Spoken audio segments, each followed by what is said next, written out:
The Lord be with you. And with your spirit. A reading from the Holy Gospel according to St. Luke. Glory to you, O Lord.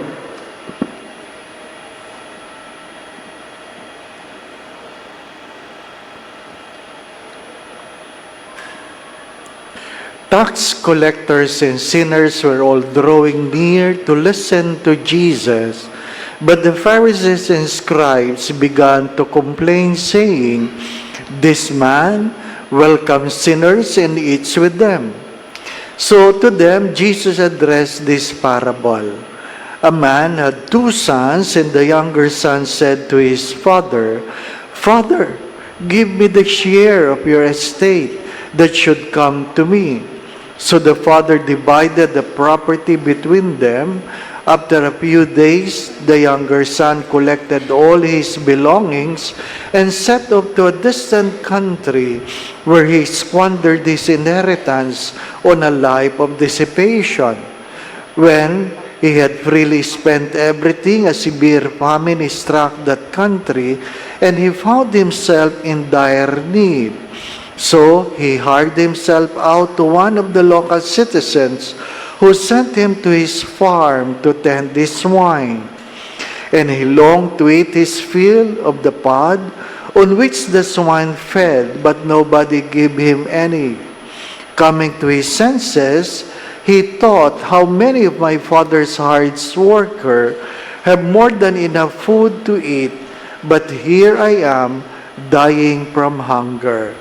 I shall get up and go to my father, and I shall say to him, 'Father, I have sinned against heaven and against you. I no longer deserve to be called your son. Treat me as you would treat one of your hard workers.' So he got up and went back to his father. While he was still a long way, his father caught sight of him and was filled with compassion. He ran to his son, embraced him, and kissed him. His son said to him, 'Father, I have sinned against heaven and against you.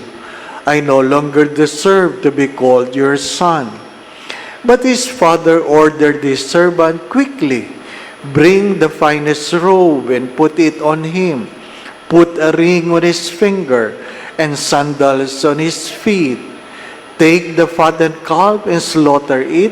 Then let us celebrate with a feast, because this son of mine was dead and has come to life again.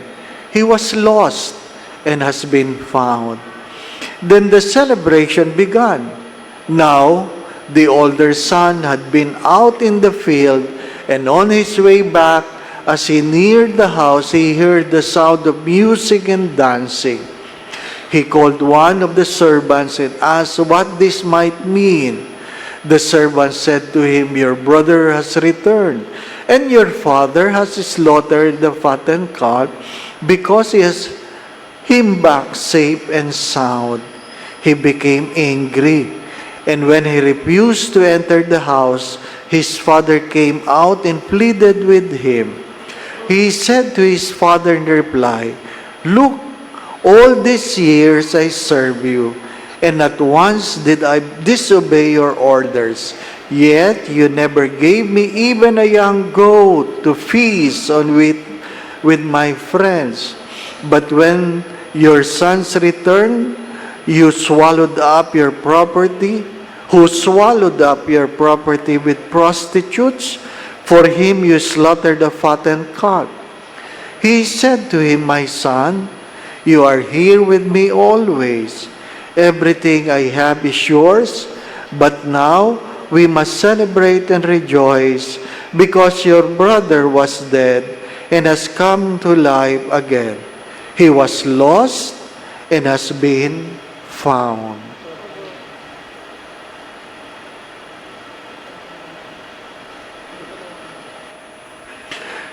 The Gospel of the Lord. Praise to you, Lord Jesus Christ.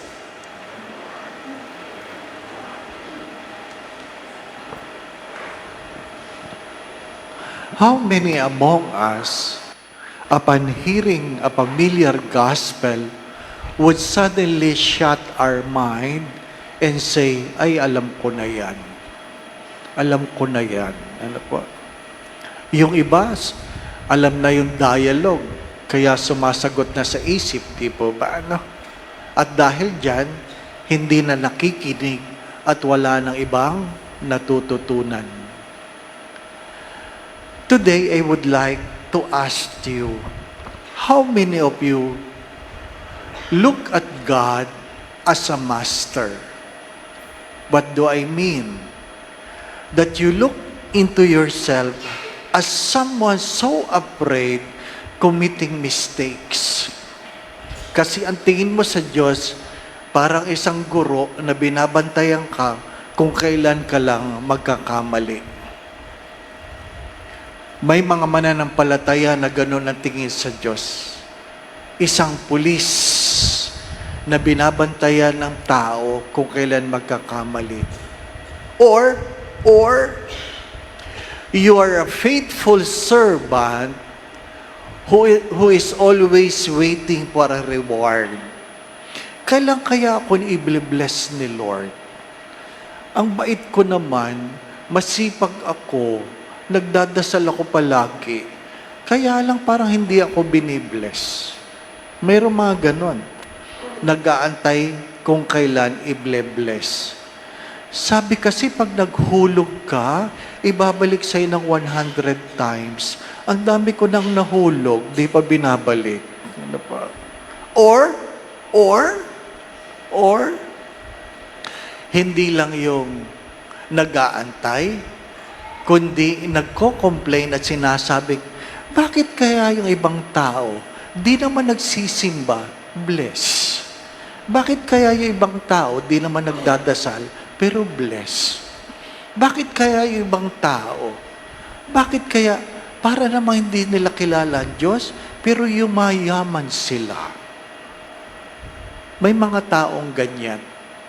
Sabi nga nung isang nagsiserve sa isang community, sabi niya, Father, ang tagal ko na nagsiserve. Bakit hanggang ngayon hindi kami blessed? My dear friends, my brothers and sisters, how do you look at God? It's good to understand that we are treated not according to the ways we look at God. Few days ago, isa yun sa responsorial psalm. Who would survive if we will be treated according to our sins? How or who will survive if we will be treated according to our sins? Kaya nga sabi ko, do not forget mercy or habag, because mercy is being spared from the punishment we deserve. Do you understand? If we are treated according to our sins, what will happen to us? Do you understand? If God will treat the sins of our parents who refuse to repent, what will happen to us? Magandang pagtuunan ng pansin yun. The first reading in the gospel reminds us of a father who goes out of his way to always welcome a sinner. Who always welcome a sinner. By the way, one of my masses with this gospel, I encourage people that before they die, they don't have to wait on their deathbed to do or execute their last will and testament. Sabi ko, ipamana nyo na ang inyong ipapamana habang kayo ay buhay pa. Para alam ninyo kung anong uri ng anak merong kayo. And true enough, two of our seminary benefactors, two, not only one, came to me Sabi, gusto ko magalit sa iyo, Father.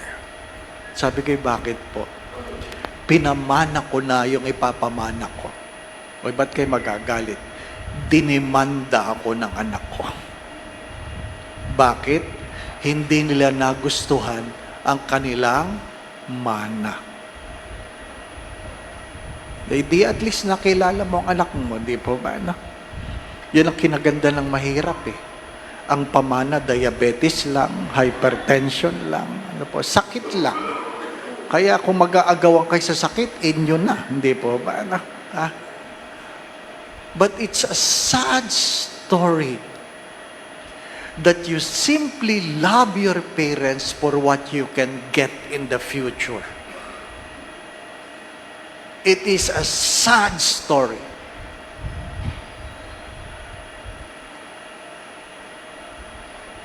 Very sad.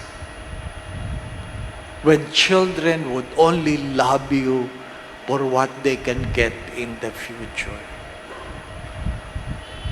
That's the challenge of the gospel. Paulit-ulit ko man yang sinasabi. Di ba?